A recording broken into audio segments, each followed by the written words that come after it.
The SOS signal. The quiet hum of the Galactic Union's main command station was shattered by the shrill blare of an emergency signal. Officers snapped to attention, their eyes locked onto the central display screen as the alert intensified. The signal had a simple message, SOS, but this was no ordinary distress call. It was broadcasting on an ancient frequency, one that hadn't been used for decades. More alarming still, the origin of the signal was from the dead zone, uncharted space where no one dared to venture. Commander Alaric, a tall, gray-haired veteran of countless campaigns, strode into the control room. His sharp eyes scanned the chaotic scene as officers scrambled to decode the transmission. "Report," he barked. A young officer stood, visibly shaken. "Commander, the signal is human in origin. It matches the identifiers of the Ulysses colony." Alaric's brow furrowed. Ulysses colony. That name carried weight. It was a human settlement that had disappeared 20 years ago. Officially, it was declared destroyed in a freak meteor storm, but rumors swirled about darker truths. Alien attacks, secret experiments, or even betrayal by the Galactic Union itself. "Put it on the main screen," Alaric ordered. The room fell silent as the message appeared. The screen flickered, and static gave way to a shaky video. A gaunt, wide-eyed human woman appeared. Her face was pale, her voice trembling. "This is Lieutenant Mira Kane of the Ulysses colony. If anyone can hear this, we need help. They're coming. We can't hold them off any longer. Please." The transmission cut abruptly, leaving only static behind. A cold shiver ran through the room. The phrase "they're coming" hung in the air like a storm cloud. Alaric clenched his fists. "Coordinates." "Locked in, sir," replied another officer. "But the location is deep in uncharted space. Sending a rescue team would be highly dangerous." The commander didn't hesitate. "Dispatch the Pathfinder, our fastest scout ship. I want a full reconnaissance. And keep this quiet. The last thing we need is the Galactic Council interfering."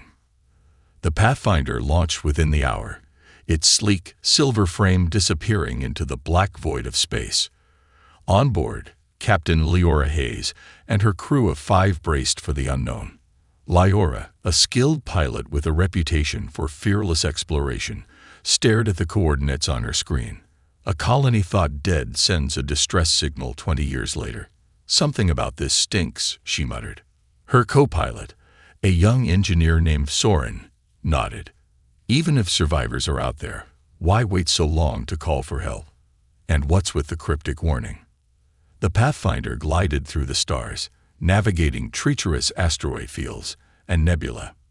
Hours passed in tense silence until they reached the source of the signal.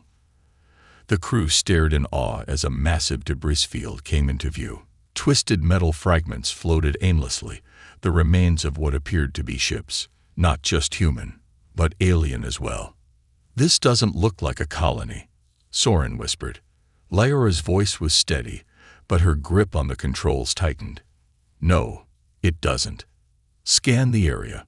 Let's find the source of the SOS." The ship's sensors hummed as they swept the debris field. Suddenly, a warning blared.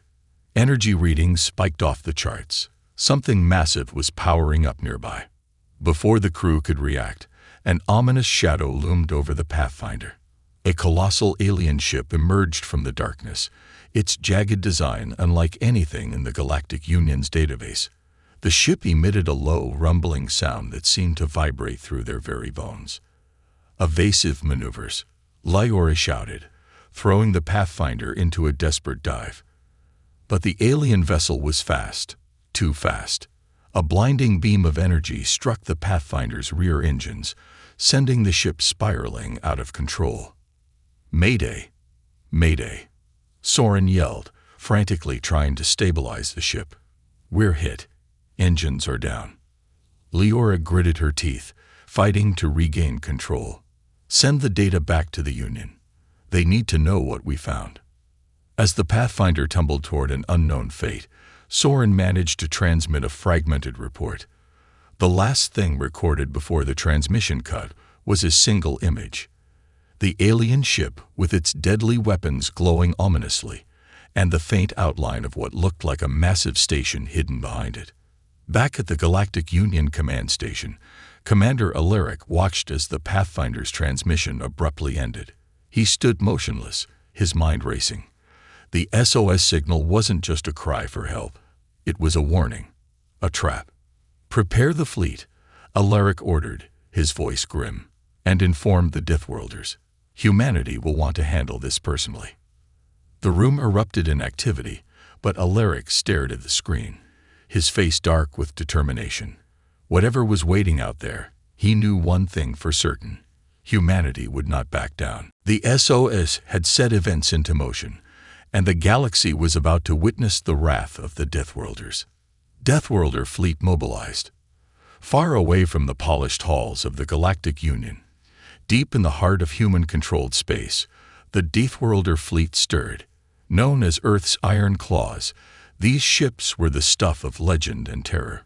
Their very names sent chills through alien civilizations, crews forged in the crucible of Earth's hostile environment, armed with technology designed for survival and destruction.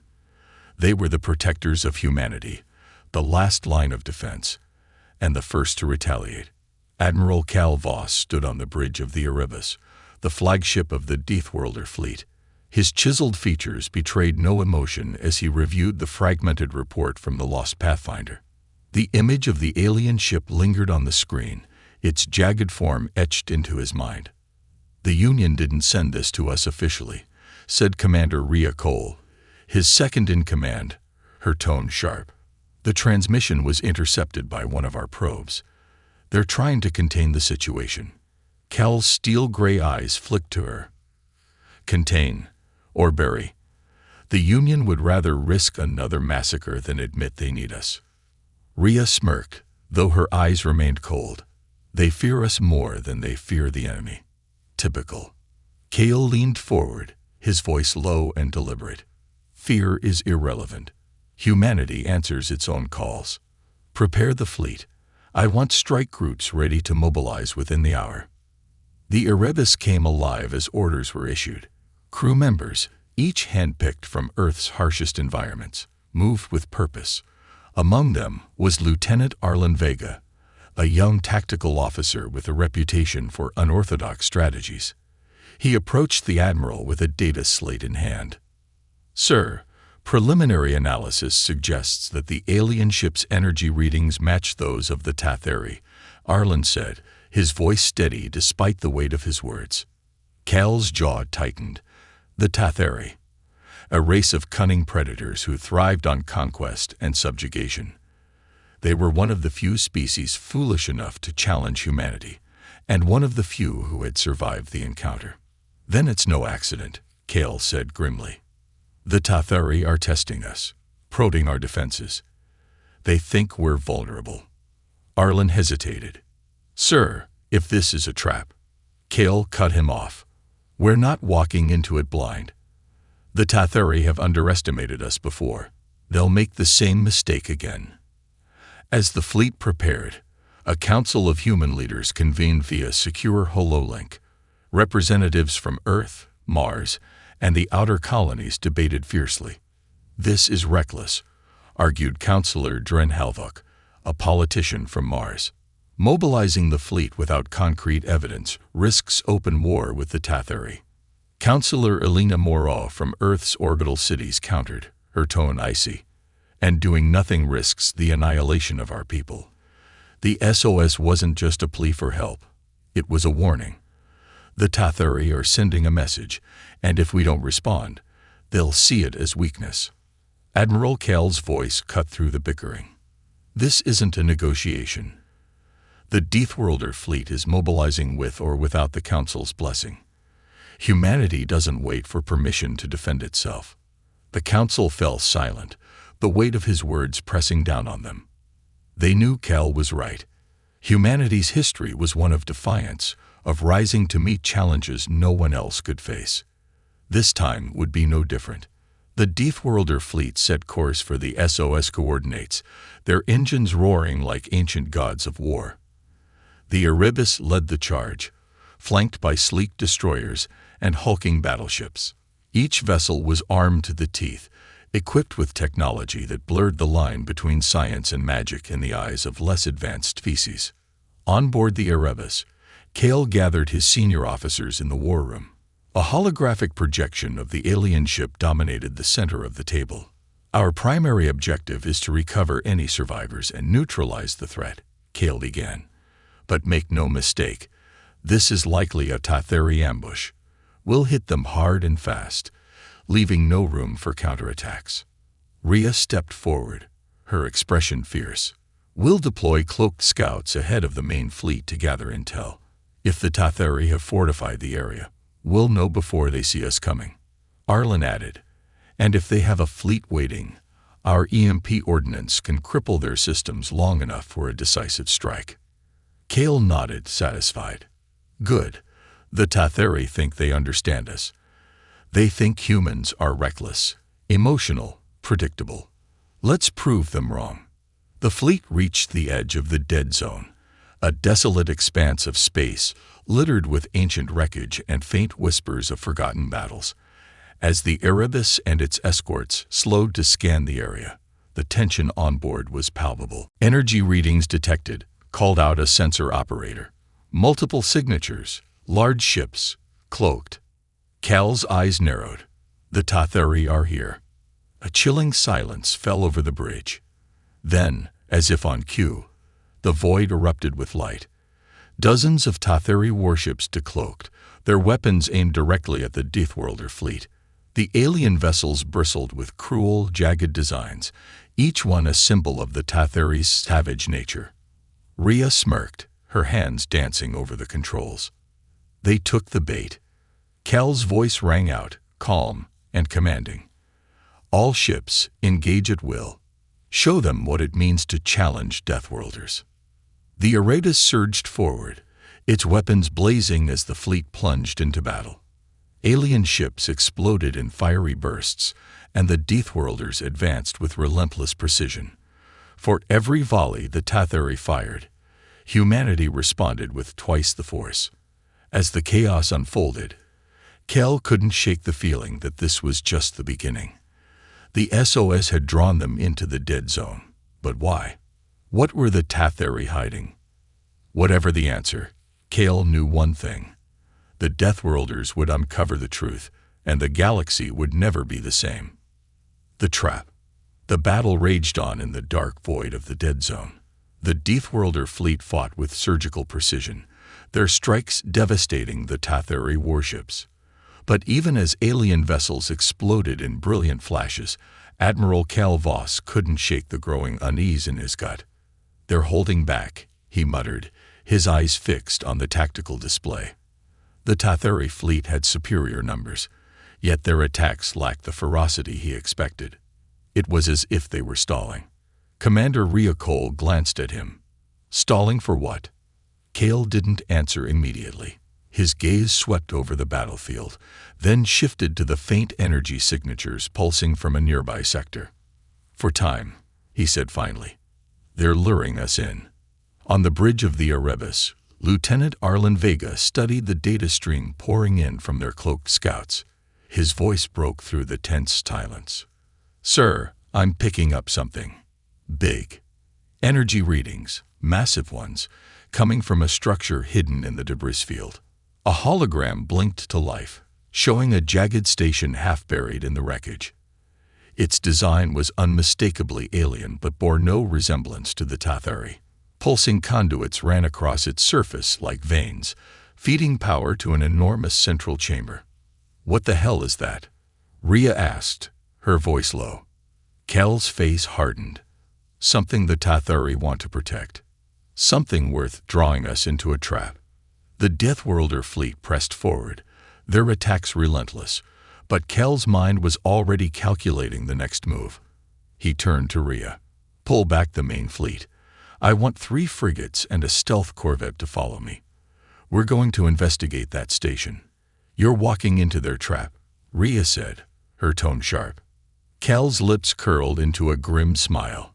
"Let them think they've sprung it. The Erebus launched a small task force toward the station under the cover of battle. The ships moved with ghost-like precision, their cloaking systems rendering them invisible to all but the most advanced sensors. As they neared the station, the alien energy signatures grew stronger, almost deafening to their instruments. Inside the Corvette Obsidian, Lieutenant Vega coordinated the scan. This structure, it's ancient, but active. The energy's coming from within. Some kind of core. I'm detecting faint biological signatures too. Survivors? Kale asked over the comm. Possibly, but they're faint. Could be life supports failing. The ships reached the edge of the station, their lights casting eerie shadows on its jagged surface. It was vast, stretching out like the skeletal remains of a long-dead titan.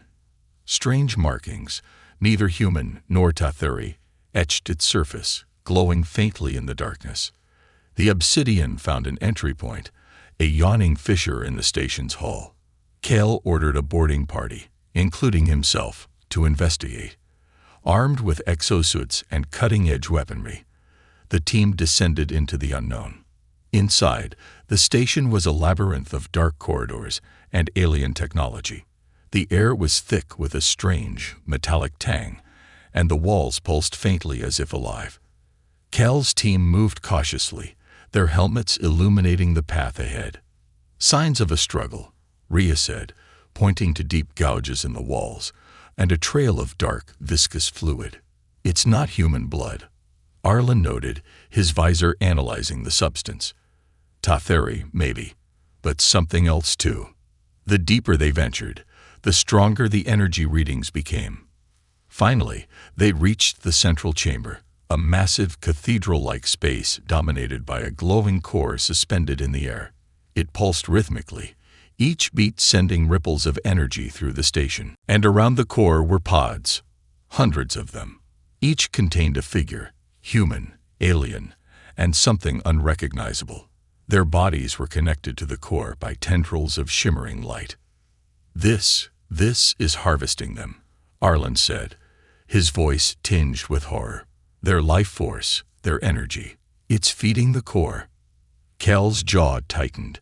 The SOS wasn't just a distress call. It was bait. The Tatheri didn't set this trap. They stumbled on it. And now they're using it. Suddenly, the chamber shuddered. A deep, guttural roar echoed through the station, sending chills down their spines. Something was waking up. Back on the Erebus, Rhea's voice came through the comms, urgent. Admiral, we've got incoming. New ships, unknown design, just appeared on our scanners. They're not Tatheri. Cal's eyes narrowed. Hold them off as long as you can. We're not leaving until we disable this station. The team worked quickly, planting charges around the core, but the roar grew louder, and shadows began to move in the periphery of their vision. From the darkness emerged creatures unlike anything they'd seen. Tall, spindly figures with glowing eyes and claws that scraped against the floor. Contact, Arlen shouted, opening fire. The creatures moved with terrifying speed, their bodies contorting unnaturally to avoid the shots. Hold the line. Kale barked, his rifle blazing. We need more time. On the bridge of the Erebus, Rhea watched as the unknown fleet descended on them. The Tatheri, sensing their advantage slipping away, joined the fray. It was chaos, a three-way battle for survival. But Rhea was calm. If there was one thing humanity excelled at, it was thriving in chaos. All ships target the newcomers first, she ordered. Let the Tatheri think we're ignoring them. Then hit their flanks. Inside the station, Kale and his team fought their way back to the exit as the charges detonated. The core erupted in a brilliant light, sending shockwaves through the structure.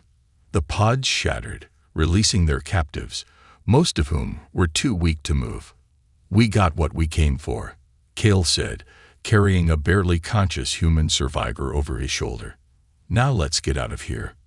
As the team escaped, the station began to collapse.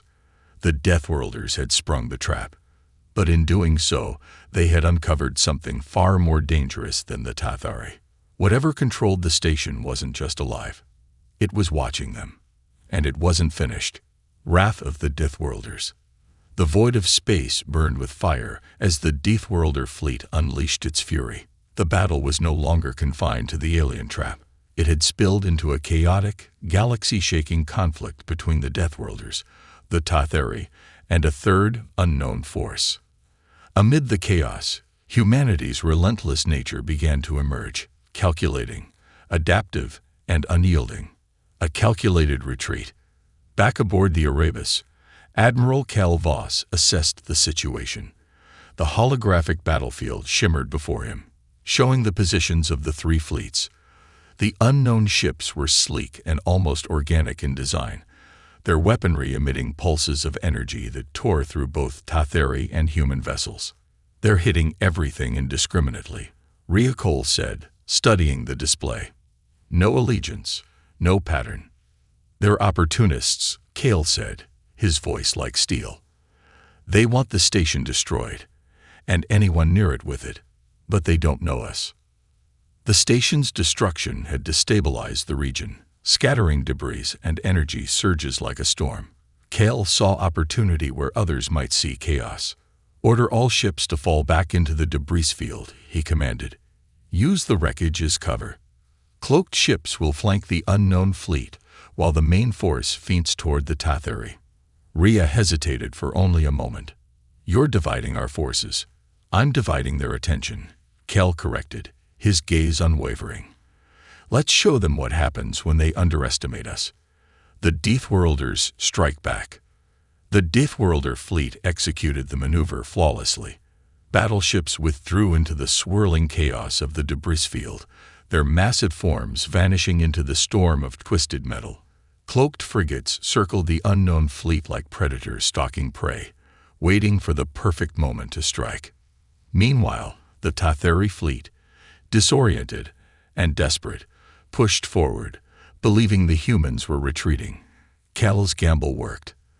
The Tatheri slammed headfirst into the unknown ships, their aggression drawing fire away from the Deathworlders. "On my mark," Cale said, his voice calm. "Engage." The cloaked frigates decloaked in unison, unleashing precise volleys of EMPs and disruptor rounds into the heart of the unknown fleet. The enemy ships faltered, their elegant movements turning erratic as systems failed. Rhea grinned. "Their shields are down." "Good," Cale said. "Now remind them why the galaxy fears us." All ships opened fire. The Erebus led the charge, its cannons lighting up the void. Deathworlder vessels surged from the debris field, their formation tight and disciplined.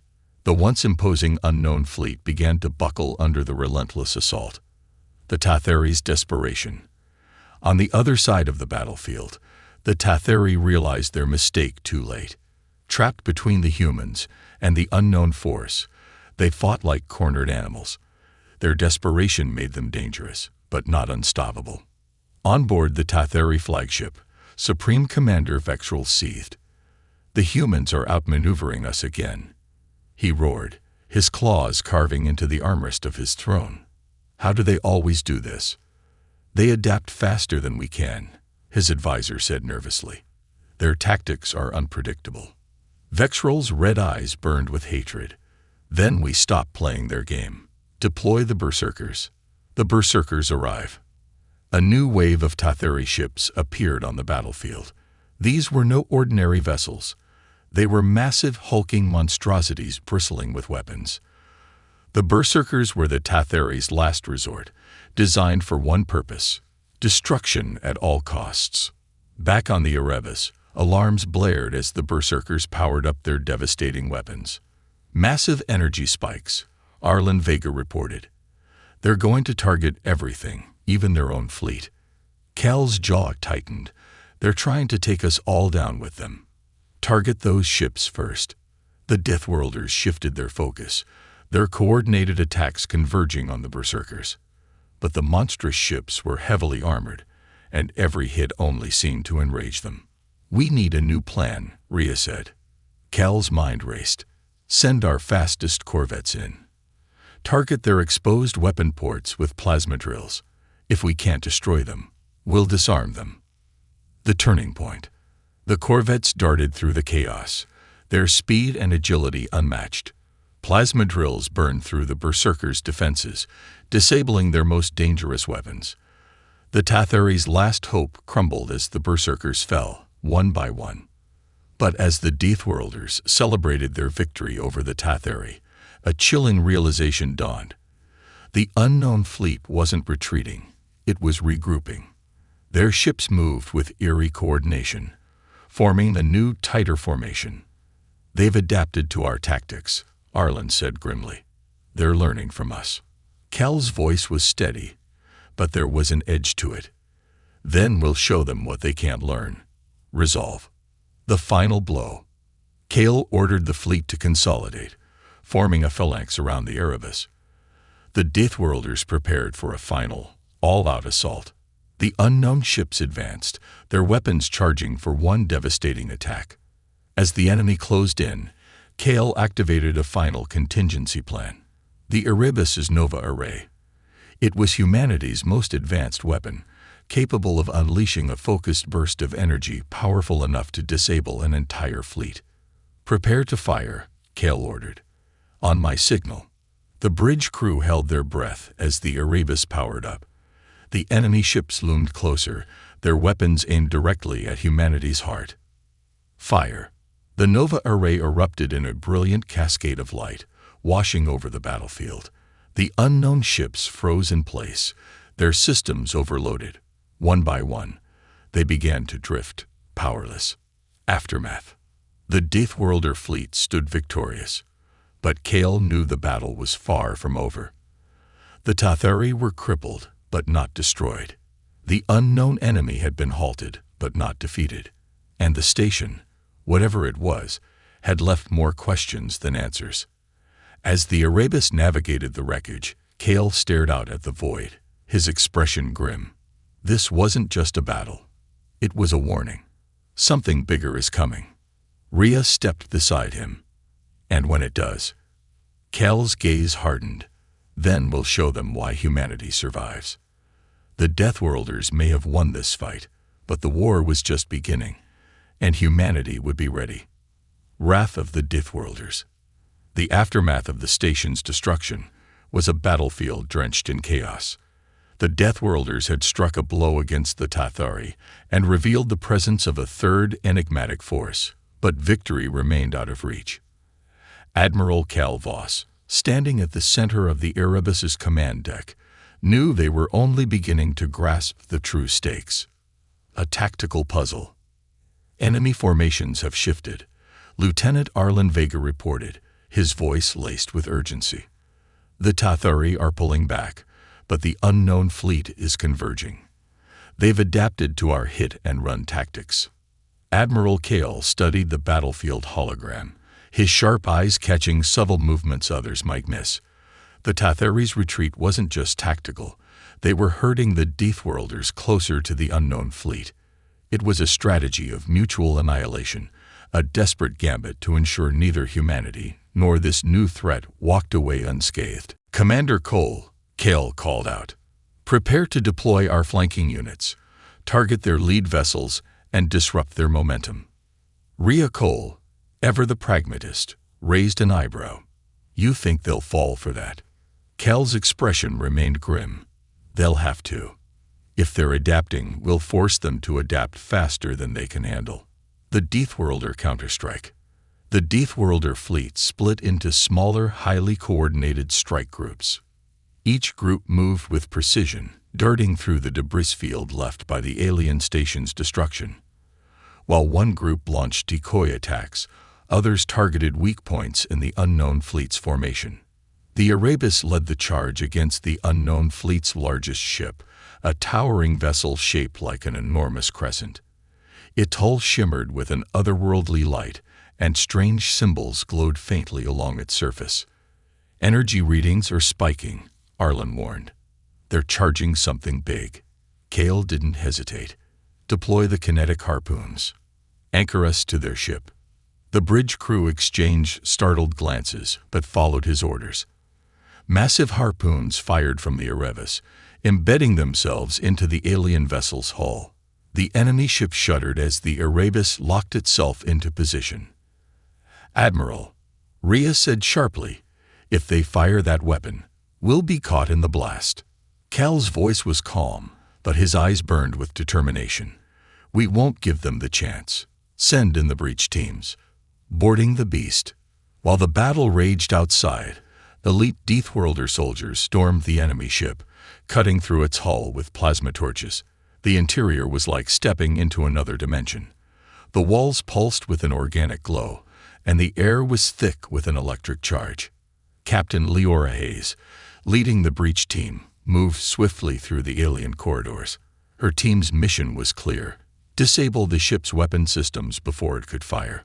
"Eyes sharp," Leora whispered, her voice steady despite the eerie surroundings. "We're in uncharted territory."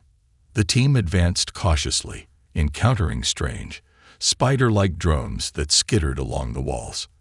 Their movements were erratic, almost nervous, as if reacting to the human's presence. When one drone lunged, it exploded in a blinding flash, narrowly missing Leora. "Self-destruct mechanisms," she muttered, gritting her teeth. "They're guarding something." They reached a massive chamber at the ship's core.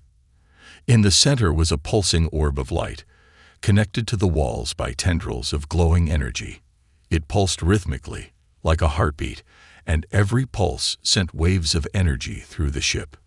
"That's their power source," one of her engineers said, awestruck. "It's alive." "Not for long," Leora replied. "Set the charges." The Tatheri's hidden move. Back on the Erebus, Rhea monitored the Tatheri's retreat. Something about their movements unsettled her. "Admiral, the Tatheri fleet isn't just retreating. They're repositioning around the debris field." Cal's jaw tightened. "They're trying to box us in." Rhea's fingers danced over her console. "Confirmed. They're deploying gravitic mines, enough to trap the fleet if we don't move." Cal's voice rang out across the bridge. "All ships, shift focus to clearing the mines. Prioritize mobility." The Deathworlder fleet responded with precision, deploying drones and specialized torpedoes to neutralize the Tatheri mines. But the maneuver cost them valuable time, and the unknown fleet began to press its advantage. Wrath unleashed. Inside the alien ship, Captain Leora's team completed their task. The charges were set, and the team retreated to their breaching point. As they escaped, the charges detonated, sending shockwaves through the enemy vessel. The pulsing orb at its core shattered, and the ship's systems flickered and died. On the Erebus, Cal watched as the crescent-shaped vessel listed and began to collapse in on itself. "All ships, fire at will. Finish them." The Deathworlders launched a relentless assault, exploiting the chaos caused by the destruction of the enemy flagship. The remaining unknown vessels faltered, their formations breaking as humanity's wrath bore down on them. A dark revelation. As the unknown fleet scattered, the Tatheri ceased their retreat. Supreme Commander Vexrel transmitted an unexpected message to the Erebus. "You've disrupted their plans," Vexrel hissed, "but you've also doomed us all. That station wasn't a trap for you. It was a prison for them." Cal's blood ran cold. "What are you saying?" "They aren't conquerors," Vexrel said, his voice filled with malice and fear. "They're exterminators, and now they know you exist." Before Cal could respond, Vexrel's transmission cut off. The Tatheri fleet vanished into the void, leaving behind a battlefield strewn with wreckage and unanswered questions. The aftermath. As the Deathworlder fleet regrouped, the weight of Vexrel's warning settled over Cal. He stood at the bridge's observation window, staring out at the smoldering remains of the alien fleet. "We won," Rhea said quietly, standing beside him. "But at what cost?" Cal's voice was low, his words heavy. "The cost of awakening something we don't yet understand." The unknown enemy had been defeated, but the battle had revealed a larger truth. Humanity wasn't just fighting for survival against the Tatheri or this mysterious force. They were fighting for their place in a galaxy that had just begun to show its true dangers. The war had escalated, and the Deathworlders would need more than strength to face what was coming. They would need answers and allies. Race against time. The battlefield was a graveyard of twisted wreckage, and the silence that followed the battle was deafening. The Deathworlder fleet had survived, but Admiral Cal Voss knew this was no victory. The enigmatic enemy had retreated, and the Tatheri's cryptic warning echoed in his mind. They aren't conquerors. They're exterminators. A cryptic signal. Back aboard the Erebus, the silence was broken by a new transmission. It was faint, garbled, and full of static, but it was unmistakably human. "This is Captain Nadia Terrell of the Ulysses Colony. We are alive. Trapped. Coordinates attached. Please help us." Cal's jaw tightened. The SOS was supposed to be a trap, but this new signal suggested there were survivors, a cruel twist, or perhaps the key to unraveling the enemy's plans. "Trace the signal," he ordered. Lieutenant Arlen Vega frowned as he studied the data. "It's originating from an asteroid field near the station's remains." "But Admiral, the coordinates don't make sense. It's as if they're moving." Cal's voice was firm. "Moving or not, we investigate. If there are survivors, we don't leave them behind." The asteroid labyrinth. The Deathworlder fleet dispatched a task force to the coordinates, led by the Obsidian, their fastest and most agile corvette. The asteroid field was dense, its gravity anomalies creating a treacherous maze. Captain Leora Hayes piloted the Obsidian with precision, weaving through the labyrinth as chunks of rock and debris tumbled dangerously close. "Keep those scanners running," she ordered. "I don't want any surprises." The signal grew stronger as they pushed deeper, but something was wrong. The asteroid field wasn't natural. Fragments of alien machinery jutted from the rocks, their designs eerily similar to the enemy fleet they had just faced. "Admiral," Leora transmitted back to the Erebus, "this isn't just an asteroid field. It's a graveyard and a hunting ground." Cal's voice came through, calm but urgent. "Proceed with caution. If the enemy is using this field to hide, they won't let you leave easily." The survivors. The Obsidian reached the source of the signal, a derelict station fused with an asteroid. Its design was human, but it had been grotesquely modified, with alien tendrils of technology crawling across its surface. The sight was both familiar and alien, a chilling reminder of humanity's vulnerability in the face of the unknown. Lyra led a boarding team inside. The corridors were dark, lit only by the flickering light of failing power systems. The air was stale, and the walls hummed faintly, as if alive. They found the survivors in a containment chamber. There were only a handful of them.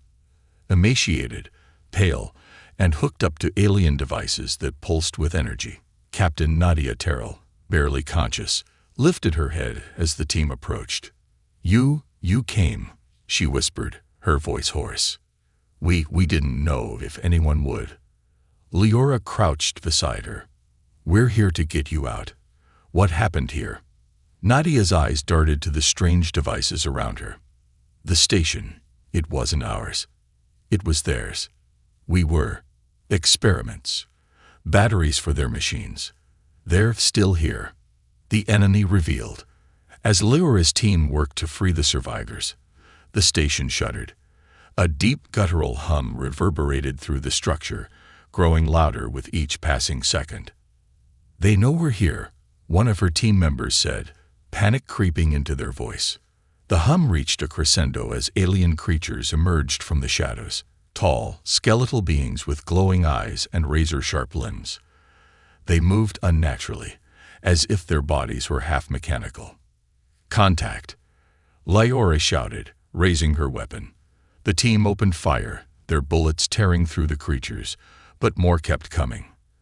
"They're protecting something," Nadia said, her voice filled with dread. "Not us, the core." The survivors were freed, but Nadia's warning struck a chord with Lyora. The alien technology around them was alive, feeding on energy, not just from the survivors, but from the entire station.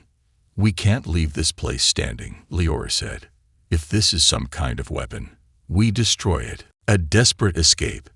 Back on the Erebus, Kale monitored the situation with mounting tension. The asteroid field had begun to shift, as if responding to the Deathworlders' presence.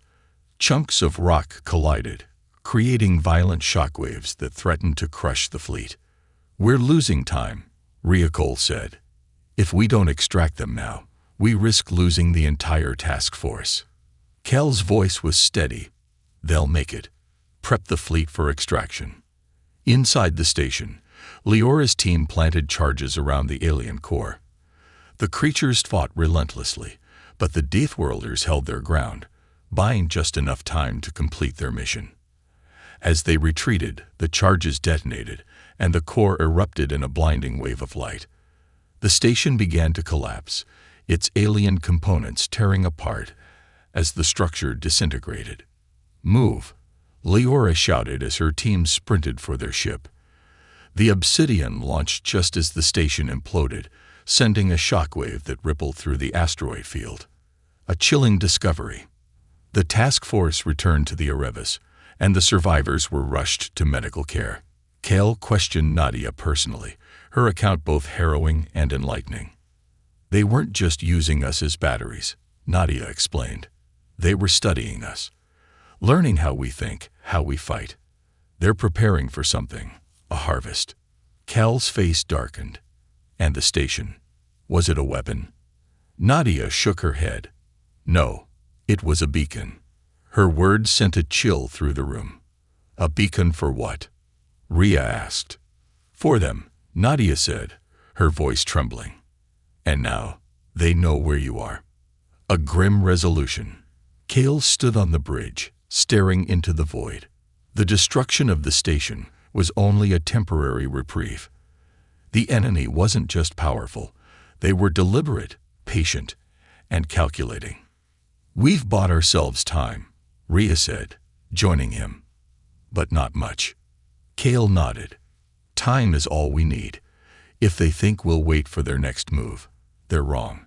We'll bring the fight to them." The Deathworlders had uncovered the enemy's plans, but their war was far from over. The galaxy wasn't just watching humanity's fight for survival, it was watching the first sparks of a rebellion against extinction itself. The human element. The Erebus drifted in the void, its battered hull a testament to the relentless battles it had endured. In the briefing room, Admiral Cal Voss and his senior officers gathered around a holographic display showing the recovered survivors.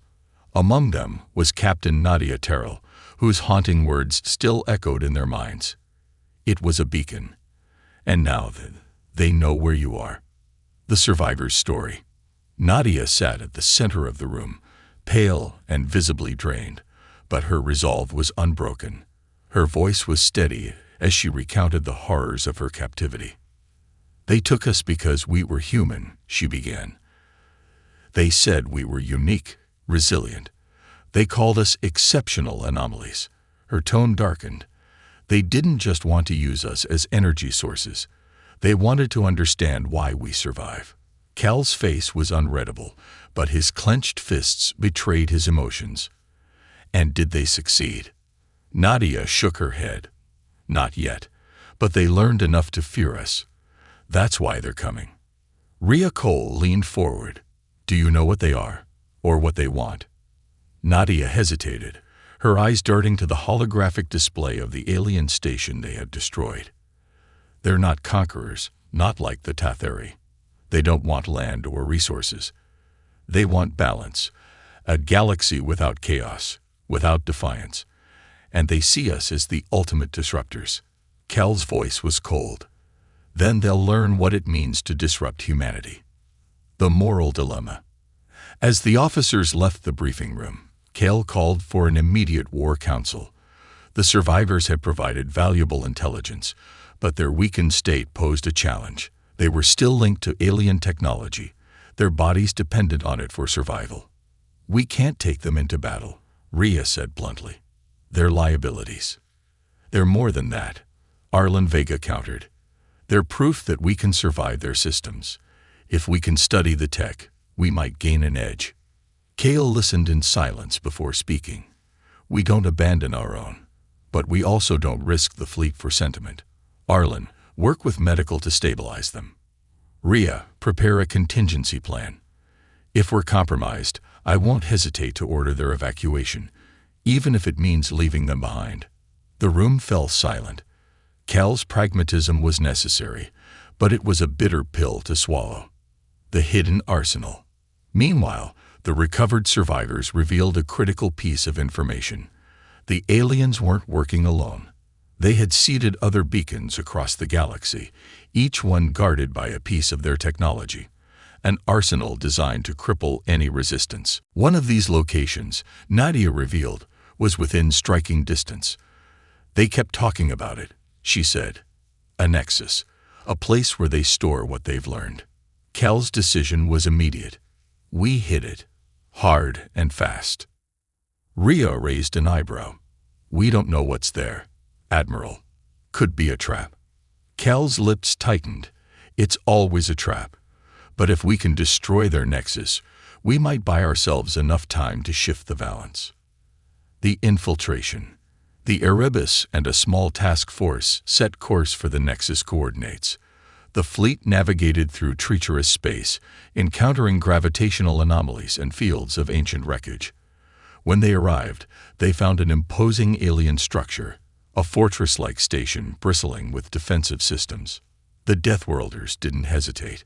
Cloaked corvettes darted forward, disabling the station's outer defenses with pinpoint precision. Strike teams were deployed to infiltrate the station and plant charges. Captain Leora Hayes led the primary team, her squad descending into the heart of the Nexus. The interior was a sprawling network of glowing conduits and alien machinery, pulsating with energy. "This place is alive," one of her team members murmured. "Then let's kill it," Leora replied, her voice ice-cold. The core and the survivors. As the team approached the station's core, they encountered something unexpected. More human captives, suspended in stasis pods. Unlike the survivors from the first station, these individuals were unresponsive, their bodies emaciated and frail. "They're draining them," Leora said, her voice tinged with disgust. "We need to get them out." Her engineer scanned the pods. "It's not that simple. They're tied to the core. If we shut it down, they'll die." A heated debate broke out among the team. Some argued that the captives were too far gone to save, while others refused to leave anyone behind. Lyora made the call. "We free them, no matter the cost." The alien counterattack. As the charges were set and the team worked to free the captives, the station came alive. Alien drones flooded the corridors, their metallic limbs slicing through the air with deadly precision. The Deathworlders fought back with brutal efficiency, but the enemy seemed endless. On the Erebus, Kale monitored the situation. "Rhea, prepare the fleet for extraction.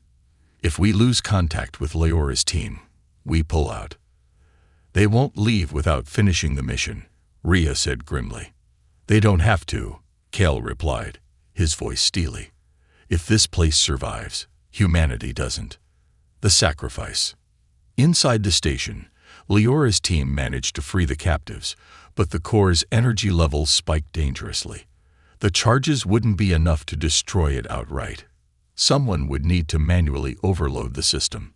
Leora made the decision herself. "Get the survivors to the extraction point. I'll finish this." Her team protested, but Leora's resolve was unshakable. As the others retreated, she connected her suit's power source to the core, channeling its energy into a feedback loop. The alien machinery shuddered violently, and the station's systems began to collapse. "Mission complete," Leora transmitted, her voice calm.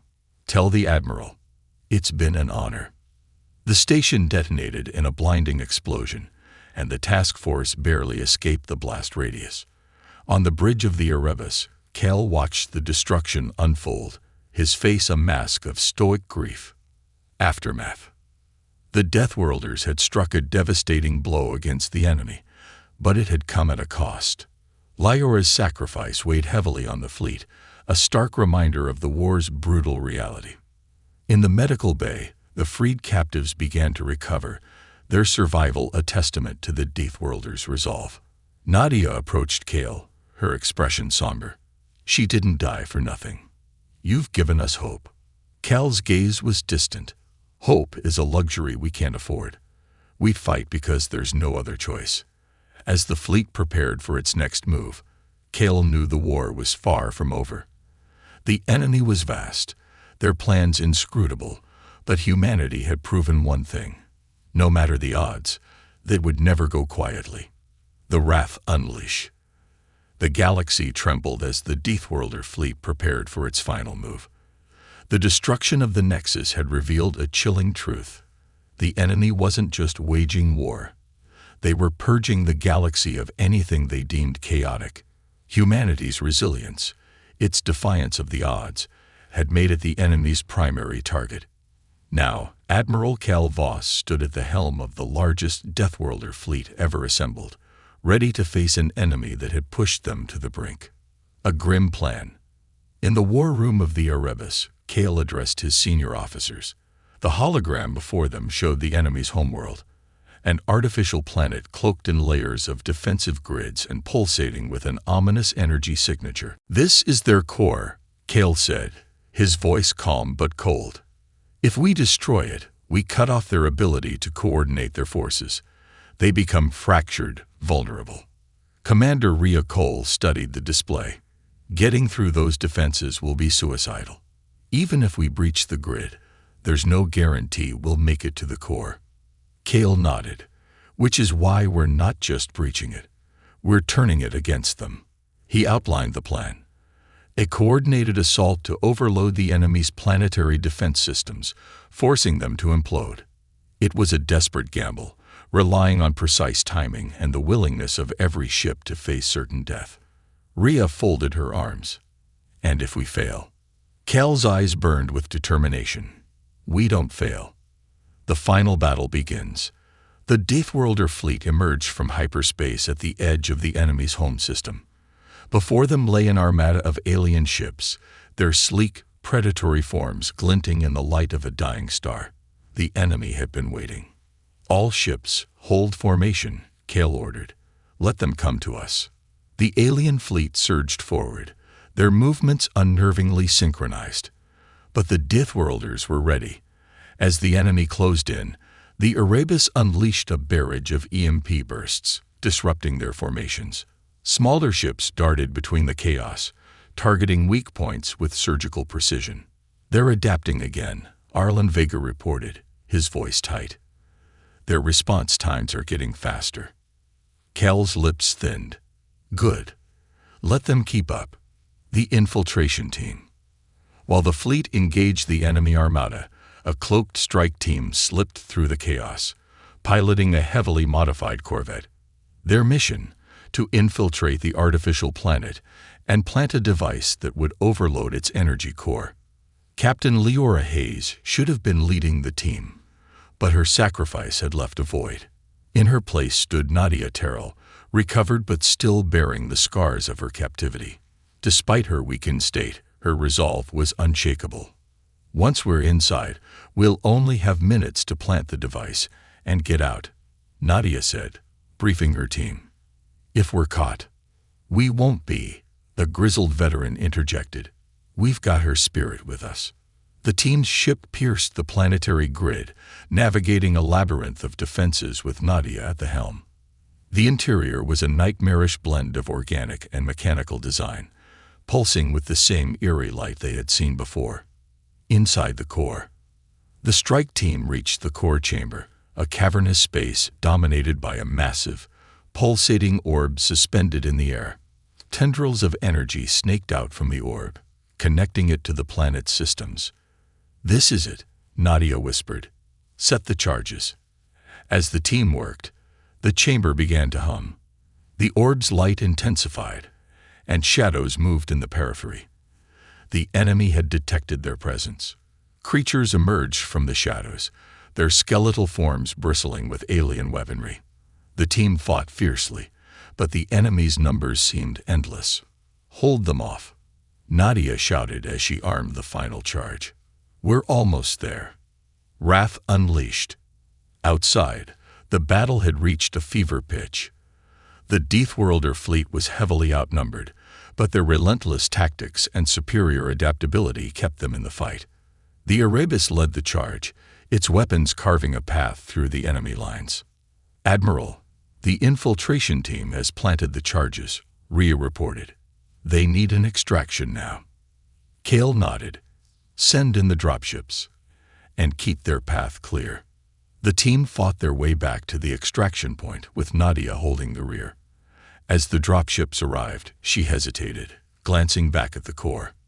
"Go," one of her teammates shouted. "We've got this." Nadia sprinted to the dropship as the core's energy began to spiral out of control. The team barely escaped as the planet's defenses turned inward, their systems collapsing under the overload. The enemy's endgame. The artificial planet began to implode, its destruction sending shockwaves through the system. The enemy fleet faltered, their coordination unraveling as their central command was severed. But even in their final moments, the enemy revealed their resilience. As their ships crumbled, they transmitted one final message across the stars. It was a single phrase, spoken in an alien tongue, but translated by the Deathworlder fleet systems. "This is not the end. A Pyrrhic victory." The Deathworlder fleet regrouped, battered but victorious. The enemy's homeworld was gone, their armada shattered, but Kale knew the battle had come at a cost. Hundreds of ships had been lost, thousands of lives sacrificed. On the bridge of the Erebus, Rhea stood beside him, her voice quiet. "They'll come back. Maybe not today, maybe not in our lifetimes, but they'll come." Cal's expression was grim. "Then we'll leave a galaxy ready to fight them." Nadia, watching from the corner of the room, spoke up. "We've shown them what humanity can do. They may not understand us, but they'll fear us now." Kale nodded. "And fear is a start." The legacy. As the Deathworlders returned to their territories, they carried with them more than scars. They carried the knowledge that humanity's spirit could not be extinguished. The enemy had seen their wrath, but more importantly, they had seen their will to survive. In the quiet aftermath, Kale sent a single message to the Galactic Union. "Humanity stands. Will you?" The Deathworlders had fought not just for themselves, but for a galaxy that had long dismissed them as outliers. Now, the galaxy had a choice: stand with humanity or face the darkness alone. And for the first time in a long time, the galaxy stirred with hope.